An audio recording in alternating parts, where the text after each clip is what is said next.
User அவங்களோட question கேட்குறாங்க. So அதுக்கப்புறம் ப்ராம்ப்ட் வந்து போகும், அதை எப்படி ஆன்சர் பண்ணணும் அப்படின்னு சொல்லி ப்ராம்ப்டிங் வந்து போகும். அதுக்கப்புறம் எல்எல்எம்முக்கு அது பாஸ் ஆகும். எல்எல்எம் வந்து ஆன்சர் பண்ணும் தன்னோட நாலேஜ் வச்சு, ட்ரெயின் பண்ண நாலேஜ் வச்சு. ஓகேவா? ஸோ ஆனால் இங்கே என்ன பண்ணலாம் அப்படின்னா ரேக் மெத்தடில், ஸோ ட்ரெயின் பண்ண நாலேஜ் வச்சு நம்ம பண்ணோம் அப்படின்னா தான் அந்த ப்ராப்ளம் வருது. அவுடேட்டட் டேட்டா, சோர்ஸ் வந்து ஃபைண்ட் பண்ண கஷ்டமாக இருக்குது, ஹாலுசினேட் பண்ணுறதுக்கு வாய்ப்புகள் அதிகமாக இருக்குது.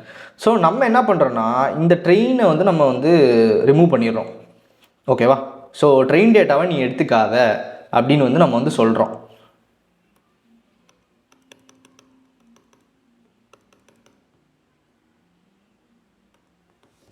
ஸோ ட்ரெயின் டேட்டாவை எடுத்துக்காமல் நம்மளாக ஒரு நாலேஜ் பேஸ் வந்து க்ரியேட் பண்ணுறோம். நம்ம ஒரு நாலேஜ் பேஸ் வந்து க்ரியேட் பண்ணுறோம். ஸோ கொஷின் கேட்குது அப்படின்னா அந்த கொஷின் வந்து இந்த நாலேஜ் பேஸில் போய் அதுக்கான கொஸ்டினுக்கான ரிலவெண்ட்டான ஆன்சர், அதாவது கண்டென்ட் இருக்கா அப்படின்னு வந்து பார்க்கும். ஸோ இந்த நாலேஜ் பேஸில் இருந்து தான் கண்டென்ட் வந்து பாஸ் ஆகும்.